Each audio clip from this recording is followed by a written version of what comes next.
اور نیکسٹ میرا لاسٹ یہ آپ سے کوشچن ہوں ہے کہ ہمارے امام زمانہ علیہ السلام کے حوالے سے جو فقہ جعفریہ کا کنسیپٹ ہے کہ وہ اپنا موجود ہیں اور وہ ہمیں دیکھ رہے ہیں اور ہمارے تمام اعمال کے ان کی زیر نگرانی ہیں.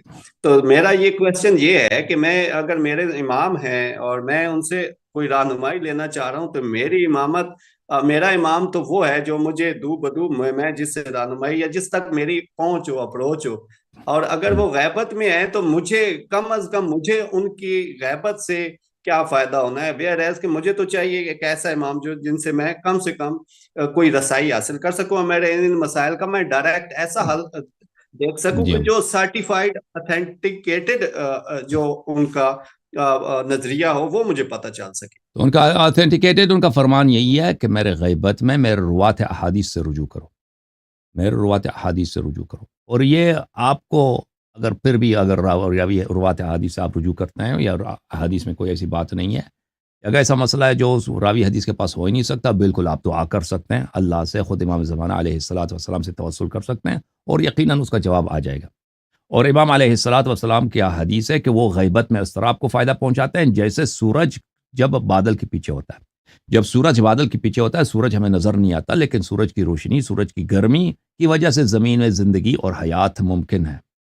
اور جب بادل نہیں ہوتا تو سورج کو ہم دیکھ لیتے ہیں. اسی طرح جب امام زمانہ علیہ الصلوۃ والسلام پردہ غیبت میں ہے، ہمیں بظاہر نظر نہیں آتا کہ دین کی حفاظت کیسے ہوتی ہے، لوگوں کی ہدایت کیسے ہوتی ہے، لیکن امام علیہ الصلوۃ والسلام اپنی ذمہ داری نبھاتے ہیں اور اپنی ذمہ داریوں سے غفلت نہیں کرتے اور دین حقہ کا وہ حفاظت فرماتے ہیں. اور جو بھی دنیا میں کوئی شخص ہو، چاہے امریکہ میں ہو، چاہے پاکستان میں ہو، چاہے کسی بھی جگہ ہو، اگر وہ صدق دل سے طلب کرے کہ مجھے فلان چیز امام زمانہ علیہ السلام سے چاہیے اور وہ واقعاً صادق ہو، یا وہی چیز اس کو ملے گا یا اس سے اس کو بہتر وہ دے دیں گے اور اس کو پتہ بھی چلے گا کہ امام علیہ السلام کی جانب سے آیا. اس کے لیے کیا ہوتا ہے؟ اس کے لیے صدق کی ضرورت ہوتی ہے، خلوص کی ضرورت ہوتی ہے، دکھاوے کے لیے نہ ہو. یہ قطعی ہے، یہ 100% ایسا ہو جاتا ہے اور ہوا ہے، اور میں اس کا گارنٹی دے دیتا ہوں کہ یہ حتماً اسی طرح ہوگا انشاءاللہ تبارک و تعالی. اس کے لیے توسلات ہیں، دعائیں ہیں. جو شخص چاہتا ہے کہ یہ سعادت اس کو نصیب ہو، اپنے امام سے کوئی چیز طلب کرتا ہے. امام علیہ الصلوۃ والسلام نے خود اپنے مختلف خطوط میں بتایا کہ اس طرح سے مجھ سے رابطہ کرو. مفاتیح الجنان میں وہ سب مذکور ہیں.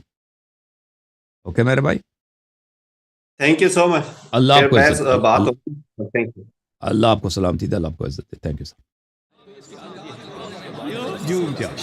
جوم جاؤ پرواز کرو، کیوں فخر سے سر اٹھا، کیونکہ اللہ تعالیٰ نے تمہیں انتخاب کیا. صراط حق پر صرف تم ہو، صراط ایمان پر صرف کیا، کیونکہ اللہ تعالیٰ نے تمہیں انتخاب کیا. صراط حق پر صرف تم ہو، صراط ایمان پر صرف